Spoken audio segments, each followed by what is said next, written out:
باران رحمت آج نیوز کی سحری ٹرانسلیشن میں ایک بار پھر آپ کو خوش آمدید کہتے ہیں. اور صوبیہ نے سحری تیار کر لی ہے. صوبیہ نے کون سے کباب تھے؟ گرل کباب. گرل کباب کیا تیار کیے ہیں. دیکھیں میں نے آپ سے کہا تھا نا جو ہماری شیف کی کوالٹی ہے وہ فوراً بناتی ہیں جھٹ پٹ میں. اور یہ کیا تھا؟ Tango splash. ٹینگو سپلیش انہوں نے تیار کیا, اس پر تخم ملنگا بھی ڈال دیا ہے, تو یہ بڑا انہوں نے زبردست بنایا ہے. اچھا آپ مجھے بتائیں, ابھی بات ہو رہی ہے حسن اخلاق کی, تو آپ کرتی ہیں لوگوں سے اچھے اخلاق سے بات یا خارا غصہ اتار دیتی ہیں؟ نہیں بالکل اچھے سے بات کرتی ہوں. اچھا یہ تو ہم سب ویسے کیمرے بولتے ہیں, لیکن کہاں بولتے ہیں کبھی غصہ آ جاتا ہو؟ ہاں چھوٹے بھائی بہنوں پہ اکثر. ان سے حسن اخلاق سے نہیں ہوتا؟ نہیں ہوتا ہے, بٹ پھر کبھی کبھی ہوتا ہے نا کہ بدتمیزی کر لیتی ہوں, پھر میں بولتی ہوں اچھا چلو سوری. لیکن نہیں, آپ کو اس نشست سے سکھانا ہے کہ بچوں سے اچھی طرح پیش آئیں. اچھا آپ کو کوئی اپنی ٹیچر یاد ہے اسکول کی, کیونکہ جن کا اخلاق بڑا اچھا ہو اور وہ آپ کو آج تک یاد ہوں؟ ہاں میری ایک میم تھی, میں شاہدہ جی, تو میں نے ان کو آج تک جتنا بھی میں نے سال پڑھا, میں نے کبھی بھی ان کو بچے کو غصے سے دیکھتے ہوئے بھی نہیں دیکھا. اب ہے ان سے ملاقات ہے؟ جی وہ مجھ سے بھی بات کرتی ہیں. کیا بات ہے جی, اور بہت اچھا مس شاہدہ بیٹی بنا کے نا سب کو. چلیں جی مس شاہدہ, آپ کو ہمارا جی بڑا سلام, اور بہت مجھے خوشی ہوتی ہے ان تمام ٹیچرز کے بارے میں سن کے جو بچوں سے بڑا پیار کرتے ہیں, اور اس میں انہی کا فائدہ بھی ہوتا ہے کہ ایک تو وہ اپنے جو کام ہے اس سے ایمانداری سے پیش آتے ہیں, دوسرا یہ کہ جو بچے ہوتے ہیں وہ ان کو بڑا یاد رکھتے ہیں. اچھا جی میں آپ کو بتائیں جو سرور صادق ہیں, یہ جب ہماری نشست پہ پہلے بھی آئی تھی تب انہوں نے نعت شریف ہمیں سنائی تھی, بڑی ان کی خوبصورت آواز بھی ہے, تو آپ سے درخواست کروں گا کہ نعت شریف پیش کریں. اے نور مجسم کدبے بائے محمد, آنکھوں میں چھپا لوں جو نظر آئے محمد, زنجیر بھی ہلتی رہی, بستر بھی رہا گرم, زنجیر بھی ہلتی رہی, بستر بھی رہا گرم, ایک پل میں سوئے عرش گئے آئے محمد, ایک پل میں سوئے عرش گئے آئے محمد, دامن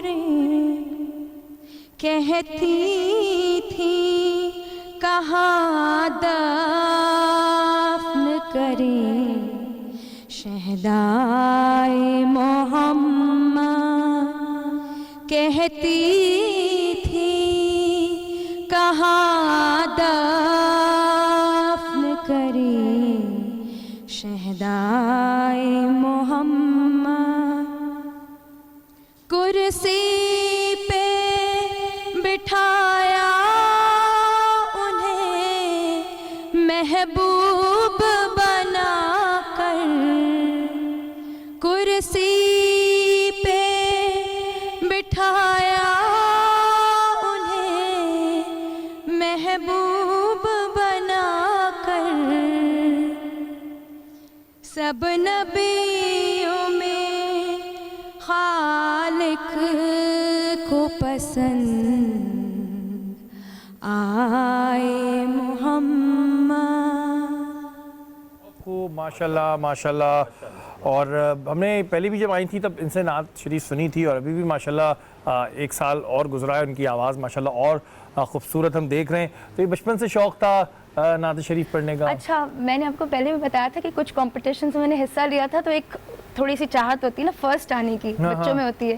4, 5, 6 میں پڑھائی کری تو کبھی سیکنڈ, تھرڈ, ایک باری بھی فرسٹ کا نا مجھے وہ والا پرائز نہیں ملا, تو مجھے لگا نہیں وہ والی بات ہی میں نے پہلے بھی آپ سے کی تھی, لیکن وہ کہتے ہیں نا چاہت ختم نہیں ہوتی.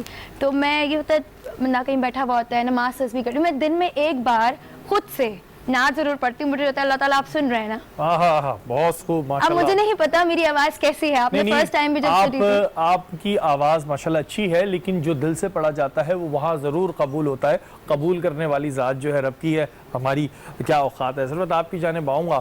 ہمارے ہاں ایسے بہت سے لوگ ہوتے ہیں جو اپنے غریب رشتہ داروں سے حسن اخلاق سے پیش نہیں آتے, اور ان سے ان کا رویہ یہ ہوتا ہے کہ ٹھیک ہے جی گھر آئیں تو ہاں کیا حال ہے, کیسے, بہت ایک ذرا کیجول, اور باہر وہ بڑا زبردست رہتے ہیں. تو یہ ایک ہمارے اندر ذہن میں کیوں آیا تھا کہ جی جیسے ہی پیسہ آئے گا تو ہمارا اخلاق بدل جانا چاہیے, کوئی ہم سے ہمارا پیسہ نہ چھین لے, یہ کیوں ہے؟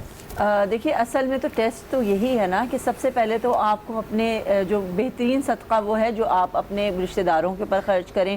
آپ صلی اللہ علیہ وسلم سے کسی نے یہ بات پوچھی کہ آپ بہترین صدقہ کیا ہے, تو انہوں نے کہا کہ ایک دینار وہ ہے جو تم دوسروں کے اوپر خرچ کرتے ہو, اور ایک دینار وہ ہے کہ جو آپ کے جو ہے وہ گھر والوں پہ اور آپ کے رشتہ داروں کے اوپر خرچ ہوا, تو ڈبل جو ہے وہ ملتا ہے. لیکن ہمارے ہاں آج کل سب سے بڑا مسئلہ یہی ہے کہ آپ باہر والوں کو تو جو ہے وہ بہت زیادہ چیریٹی بھی کر رہے ہیں, فائدہ نہ بھی ہو, بس تھوڑا سا یہ ہوتا ہے کہ کیونکہ آپ جب گھر والے جو آپ کے جاننے والے ہوتے ہیں انہوں نے کسی وقت آپ کا بقول آپ کے کہ آپ کا کبھی دل دکھایا ہے, یا کبھی آپ کو انہوں نے جو ہے وہ آپ کو وہ شروع سے جانتے ہیں, یا وٹ ایور وہ آپ کا بیک گراؤنڈ جانتے ہیں, اور آپ کے پاس اگر پیسہ آ گیا تو وہ آپ کی کوشش کرتے ہیں کہ بھئی میں ان سے تھوڑا سا کٹ جاؤں, اور جو ہے میں باقی جگہوں کے پر جو ہے وہ اپنا سارا ایمفیسس جو بھی آپ کا فوکسڈ ہے وہ بات کی. اچھا ایک یہ بھی ایک بڑا ہمارے یہاں ایک چیز ہے بڑی کہ وہ کہتے ہیں جی رشتہ داروں کی نظر لگ جاتی ہے, کیونکہ وہ غلط ہے, میں نہیں مانتا, لیکن یہ ایک بڑا ہوتا ہے کہ جی ہم نے زیادہ اچھا اخلاق مت دکھاؤ, وہ کہتے ہیں نا اس کے ساتھ زیادہ اچھا اخلاق مت دکھاؤ بھائی, یہ گلے پڑ جائے گا, اس کی نظر لگ جائے گی, ایسی باتیں ہوتی ہیں؟ نہیں ہونا. دیکھیے پھر وہی بات ہے نا کہ لوگ جو ہیں وہ اپنے رشتہ داروں سے جو ہے وہ کتراتے ہیں, اور باقی باہر والوں کو, اور قیامت کی نشانیوں میں ایک بہت بڑی نشانی یہ بھی ہوگی کہ دوست جو ہیں وہ بھائی بن جائیں گے, اور جو باقی اپنے رشتہ دار ہیں وہ پیچھے ہٹ جائیں گے. تو یہ تو ظاہر قیامت جب قریب آتی جا رہی ہے تو یہ ساری نشانیاں ہوتی جا رہی ہیں. لیکن بات دراصل یہ ہے کہ انسان جب جس وقت اس کا دل جو ہے وہ اسی کو سب سے زیادہ مشکل ہوتا ہے کہ اپنے رشتہ داروں میں, قریبی رشتہ داروں کو وہ پیسہ دینا جو ہے اس کو واقعی بہت کھلتا ہے. یہ جو ہے وہ بس اس میں دل میں کجی آتی ہے نا, یہ تو آپ کو وہی بتایا گیا ہے نا کہ اس میں دل میں کجی آ جاتی ہے, دل میں تنگی آنا شروع ہو جاتی ہے. ایک یہ بھی ہوتا ہے کہ ہم کیوں جو ہے وہ اپنا پیسہ ان لوگوں کے اوپر ضائع کریں, کیونکہ باہر والے تو آپ کی واہ واہ بھی زیادہ کریں گے, اندر والے تو کہیں گے جی ہمارا حق ہے, ہمیں انہوں نے اگر دے بھی دیا تو کیا ہو گیا, یہ تو ہمیں جو ہے وہ ہمارا اپنا حق سمجھ کے لے لیں گے, اور باقی جو ہے وہ آپ کا جو ہے وہ جو بھی چیزیں ہیں وہ آپ کی زیادہ پبلسائز ہو جائیں گی, یا پھر آپ کو جو ہے وہ زیادہ اس کی شہرت ملے گی, یا پھر زیادہ جو ہے وہ ملے گا, اور اندر جو ہے وہ پھر جی. مفتی صاحب آپ سے بھی میں یہی سوال کروں گا جو میں نے ان سے کیا کہ اس کے ریزنز کیا ہیں اور ان لوگوں کے لیے کیا حکم ہے جو رشتہ داروں کی میں خاص طور پہ بات کروں, اور وہ رشتہ دار جو ان سے حیثیت میں کم ہوتے ہیں اور ان کے ساتھ اخلاق کا بالکل الگ ہوتا ہے اور باہر بالکل الگ ہوتا ہے. دیکھیں حضور اکرم صلی اللہ علیہ وسلم فرمایا کہ جو شخص کسی مسلمان کی غلطی کو جو ہے دیکھے, مثال کے چاہے پڑوسی ہو چاہے آپ کا رشتہ دار ہو, کوئی بھی ہو خاص طور پہ, اور اس کو درگزر کر دے, یعنی کہ اس کو زیادہ وہ نہ لے کہ یا اس نے میرے ساتھ ایسا کیا تو میں بھی اس کے ساتھ ایسا کروں گا, تو حضور نے فرمایا کہ جو اس کو درگزر کر دے گا روز محشر جب اللہ کے سامنے پیش ہوگا تو اللہ بھی اس کے اعمال کو دیکھ کر اس کو درگزر کر دے گا. ماشاءاللہ. مثال کے طور پہ اس نے اتنے خطا کی ہوں گی, اتنے گناہ کیے ہوں گے, تو لیکن اس نے مخلوق کے ساتھ درگزر کیا ہوگا, انہیں معاف کیا ہوگا, ان کے ساتھ صلہ رحمی کی ہوگی, تو اللہ بھی اس کا اجر کیا عطا فرمائے گا کہ اللہ بھی اس کے گناہوں کو درگزر کر دے گا, معاف فرما دے گا. اچھا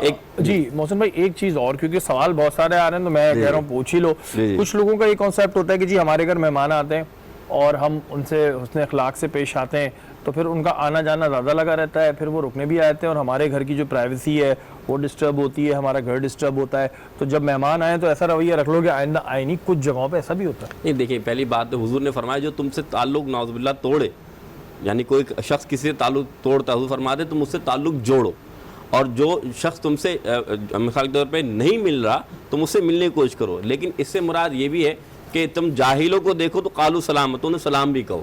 سلام سے مراد یہ کہ اتنا بھی آپ نے وہ نہیں کرانا کہ آپ کے گھر کے معاملات میں دخل ہو رہے ہیں. مثال کے طور پہ حضور اکرم صلی اللہ علیہ وسلم کہ اگر کوئی شخص تمہارے گھر میں جھانکے مثال کے طور پہ تو حضور کے حدیث کے مطابق اس کی آنکھ کو پھوڑ دو.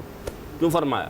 کہ وہ بلا وجہ جب آپ کسی کو اپنے گھر کی پرائیویسی کے اندر دیکھنے کی اجازت دیتے ہیں تو ظاہر سی بات ہے دوسرا کہتے ہیں نا لوگ بے حیا ہو جاتے ہیں, لوگوں میں کوئی وہ نہیں ہوتے اور وہ ہر کام سے گزرنے کی کوشش کرتے ہیں. تو اس لیے فرمایا کہ ایسا نہیں کرنا کہ آپ اخلاق میں پیچھے چلے جا رہے ہیں, دوسرا آپ کے اخلاق کا فائدہ اٹھایا جا رہا ہے. طریقہ یہی ہے کہ آپ اس کو میانہ روی سے جو آپ کے ساتھ اس کی خدمت کر سکتے ہیں وہ آپ کریں, اخلاق سے پیش آ جائیں, لیکن اس کو اتنا فری بھی نہیں کرانا کہ آپ کی زندگی جسے کہتے ہیں نعوذ باللہ اس میں کوئی وبال آ جائے, پریشانی آ جائے.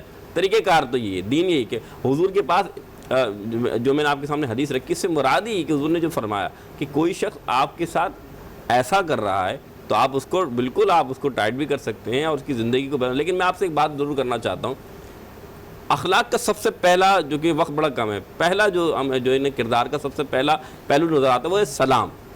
عام طور پہ اگر آپ دیکھیں تو مسلمان یا مومن آج جو ہے نا لوگ سلام میں پہل نہیں کرتے, وہ بولتے ہیں پہلے یہ کرے پھر میں کروں. ایگزیکٹلی.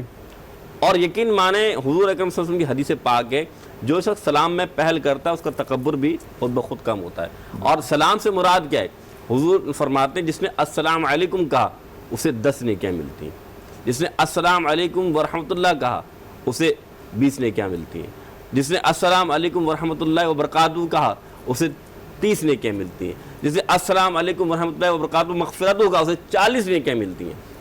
مراد یہ کہ جتنا آپ سلام میں پہل کرتے ہیں اور اس کے اندر اضافہ کرتے چلے آتے ہیں دوسرے کے دل میں محبت بھی بڑھتی ہے اور اللہ تعالیٰ نیکیوں میں اضافہ فرماتا ہے. اچھا مفتی صاحب, ایک سچویشن اور یہ ہے کہ مثال کے طور پہ کوئی شخص آپ سے کوئی کام نکلوانا چاہ رہا ہے جو کام آپ کے ہاتھ میں نہیں ہے, اور وہ آپ سے ایک دفعہ بولتا ہے, آپ اس سے حسن اخلاق سے کہتے ہیں یار میرے ہاتھ میں نہیں ہے, 2 دفعہ بولتا ہے, پھر آپ کہہ دیتے ہیں, 3 دفعہ بولتا ہے, پھر آپ کہہ دیتے ہیں, اور وہ شخص آپ کے پیچھے پڑا ہے جو کام آپ کے ہاتھ میں نہیں ہے یا آپ نہیں کرنا چاہ رہے, جائز کام نہیں ہے, تو پھر اپنے اخلاق کا دامن, صبر کا دامن کب چھوڑنا ہے؟ نہیں, بات یہ کہ صبر سے مراد یہ نہیں کہ آپ اس کی باتوں کو سنتے چلے جائیں, بالکل ایسے اسلام ہمارا فرماتا ہے, دین ہمارا فرماتا ہے. کچھ لوگ پیچھے لگ جاتے ہیں نا. نہیں, اس کا طریقہ کار یہ ہے کہ آپ اس کو حقائق بیان کر دیں, یہ راستہ اختیار کرو گے تو سیدھا راستہ ہے, یہ راستہ اختیار کریں گے آپ نے اس کو بتا دیا, لیکن وہ شخص آپ کو فون پہ فون کر رہا ہے, اس نے آپ کو بالکل ایسا کر دیا ہے کہ عجیب ٹائمنگز پہ وہ بندہ آپ کو فون کر رہا ہے اور کہہ رہا ہے میرا یہ کام کر دیں پلیز, خدا کا واسطہ. نہیں, تو پھر ان کے لیے تو حکم ہے کہ قالوا سلاما,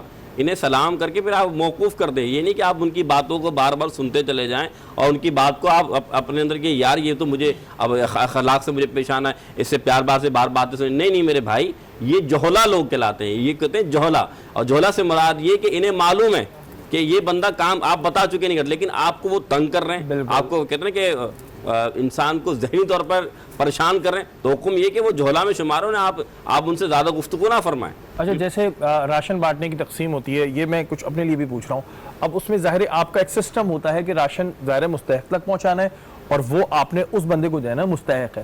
اچھا, بہت سے لوگ آتے ہیں کہتے ہیں جی ہمیں 3 دے دیں, ہمیں 4 دے دیں, اور پھر وہ آپ کو مطلب آپ زچ ہو جاتے ہیں اور وہ آپ کو اپنی سٹوری سناتے ہیں. اب اگر ہمیں مے بی ان کی سٹوری سچی ہو, لیکن ہم نے ایک ڈیسیشن لیا ہوا ہے کہ نہیں جی مستحق کو دیں گے, ایک وقت میں ایک کو دینا ہے, ایسی صورتحال میں اگر ہمارا اخلاق ان سے خراب ہو جاتا ہے کہ یار نہیں سوری یار نہیں ہے, جس کو اس وقت آپ کہیں گے برا اخلاق, تو کیا یہ مجھے گناہ مل رہا ہے؟ نہیں, کہ بات یہ کہ برا اخلاق تو آپ اس وقت بھی نہ کریں, آپ ان کو سمجھا دیں, لیکن وہ آپ کی وہی بات ہے کہ نہیں سمجھ پا رہے تو آپ تنبیہ ضرور کریں کہ بھائی مثلا تنبیہ میں مراد ہے کہ ایک ہوتا ہے نا وہی بات ہے کہ غصے کا اظہار کرنا, کچھ برا بھلا کہہ دینا, لیکن ایسے جذبات کا اظہار ایسے الفاظ نہیں بولنا, ہاں ایسے الفاظ نہ نکالیں, لیکن آپ اس طرح کے اظہار کر دیں کہ بھائی اب مجھ سے یہ کلام مت کرنا, یہ بہتر نہیں ہے آپ کا, کیونکہ ظاہر سی بات ہے آپ کو میں ایک بات سمجھا چکا ہوں.